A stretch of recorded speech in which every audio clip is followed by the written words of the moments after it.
G'day, Narelle. Great to see you today. Thanks for joining me. I really want to share, I suppose, your story, the journey that you've gone on with us at Over and Above. Talk us through, where it all started for you and how you become involved after a period of time with our network. So I have researched property, got educated on all the different strategies, and then had to take action. And that's a really overwhelming thing, There's particularly, reading the market, just finding a deal that will, or a property that will stack up, and then actually having to go ahead and do it as well, and with a full-time job. So yeah, was a very daunting prospect. And I'm not actually sure. I think I saw you guys on Facebook, come across Facebook, and reached out to Alex, even though she was in Queensland and I'm in Adelaide or South Australia. We were initially, she was involved to help me hone in on exactly what I wanted to do, what strategy I was looking for, what finances I had available, what, time commitments I could make to it. Could I do it? Did I need somebody to assist me in project managing it, or doing the renovation or assisting with trade? So we soon found out that there was nothing really in Adelaide in my price range. And so, we then looked at the regional areas, New South Wales, Victoria, Queensland was a little bit out of my reach, and found one in New South Wales. So, yeah, awesome. She was awesome. So she handled everything for me, and was lucky enough to also have someone who could project manage it for me through COVID, through Christmas.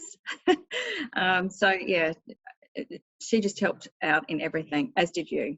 Yeah, thank you. Yeah. So in terms of, so your strategy, let's talk about what your strategy was. You had a shorter time frame where you wanted to make some chunk money, didn't you, Narelle? Yeah. I didn't want to hold, and a lot of the properties are buy and hold for growth, and I didn't want to do that.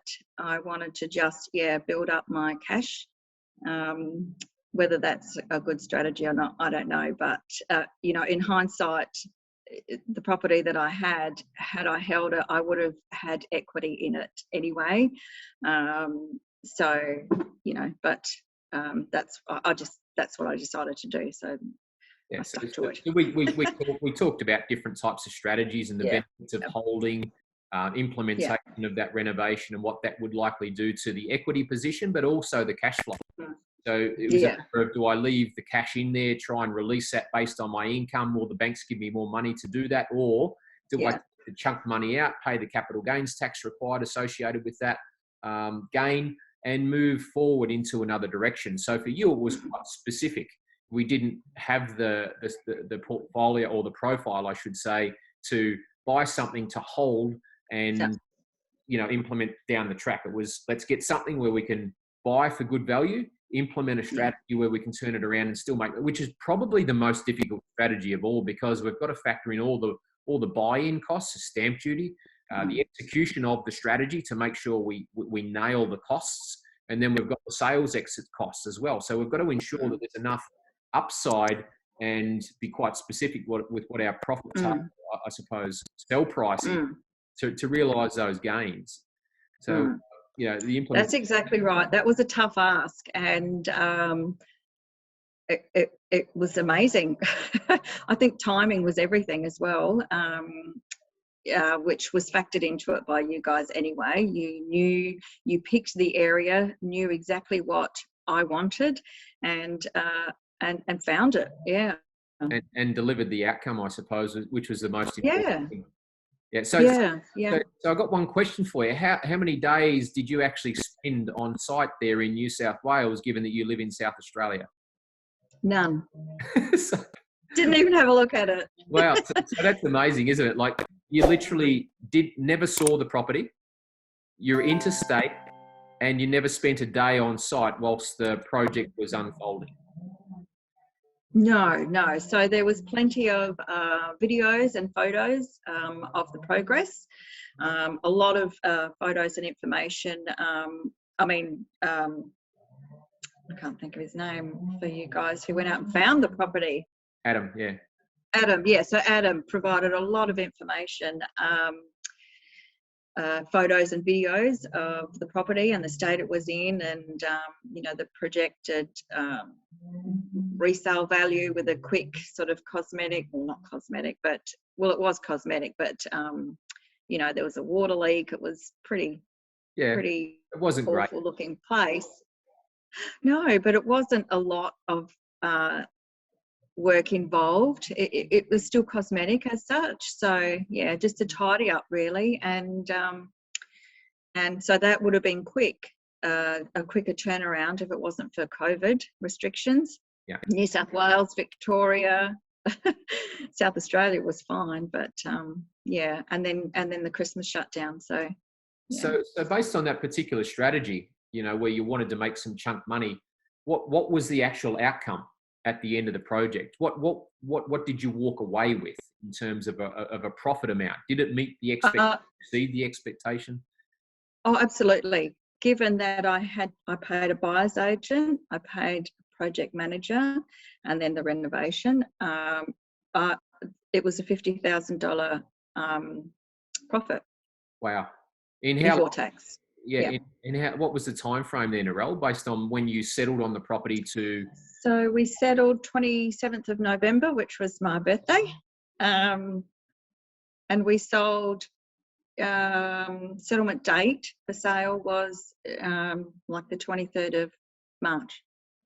Oh, wow. So literally 5 months. Hang on, is that right? Yeah, that'd be settlement. Yeah, that's right. Settlement. Yes. Yeah. So we've got December, January, February. Wow. Yeah. So we've got 4 month turnaround from actually ownership, getting it, executing the strategy. So a $50,000 gain in 4 months. Yeah. So how much cash outlay was it that you had to put forward to secure the property for a start, and then how much did you actually spend on the project? So the renovation was $68,000. Yep. And it was about a $30,000 outlay, cash outlay because it was $200,000 purchase. Yeah, gotcha. Yeah. So it was so not a lot. Not a lot. No, not a lot, was it? So but you obviously had to have that cash available to do the renovation. It wasn't whilst it was cosmetic, it was still involved a new kitchen, bathroom, respray of the roof. There was some rotting timber, but that was easily fixed. And new fencing, gate, and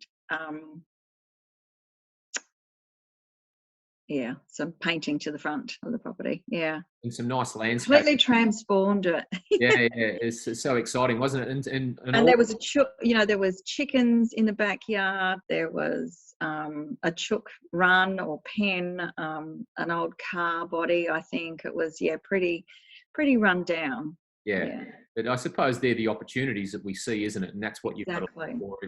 Those sort of things become a little bit overwhelming if you're looking at it with a fresh set of eyes, an educated set of eyes, not knowing the potential. But if you see through and understand the possibilities of what can be achieved there, and you've got some really good information to be making some informed decisions, such as what's it likely going to cost me to improve this property to a certain level, then what does that certain level get me in terms of a sale price? And then you can work backwards to say, well, okay, are we buying at the right level? Or what level do we need to buy at to be able to make some money here? So that's where we really reverse engineered the whole process for you to come to the realization that you could achieve that chunk outcome, probably exceeding your expectation. Yeah. So exactly. So what was the one thing, looking at that now, obviously you're moving on and you'll do some other things, and we'll, now no doubt work together into the future. Just sort of like taking a breath of fresh air for the moment before you reactivate. But I suppose what's the one thing out of the whole journey that you can pass on to others that might be looking to get into some form of property investing or strategy that you could suggest to them? Oh, look, I would suggest that they take opportunity and have a chat with you guys, because we do let fear hold us back, and make excuses for not having a go. And the support is there for everything, right from the start to right to the finish, with the strategy, talking, and also helping with finance if that's needed, to purchasing, negotiating the purchase, and then to I guess there's still opportunity to assist with trades, to do the work, or project manage perhaps, and also to assist with the sale. So yeah, it's actually an easy process, and anyone can do it. Yeah, that's good. Yeah. It really, anyone, and fear does hold us back so much. And to have your hand held at every stage of that journey and feel empowered and in control, yet you're still actually not there physically undertaking any of the work. No.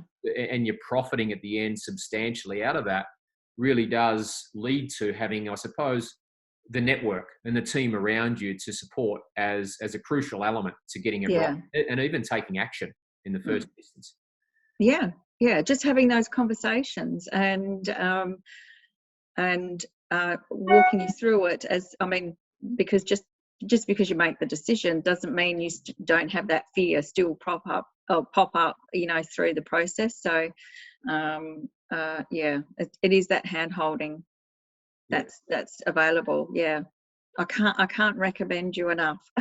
Yeah, thank you. And I think Alex and the team have done a wonderful job to support and execute strategy, and we definitely look forward to helping you on the next stage of your investment journey, and helping you achieve your investment goals. So on behalf of the team at Over and Above, thanks for your trust in us, and we look forward to future transactions and building your financial independence, Narelle. So thanks for your time today. As do I. Thank you. Nice to chat. Bye-bye.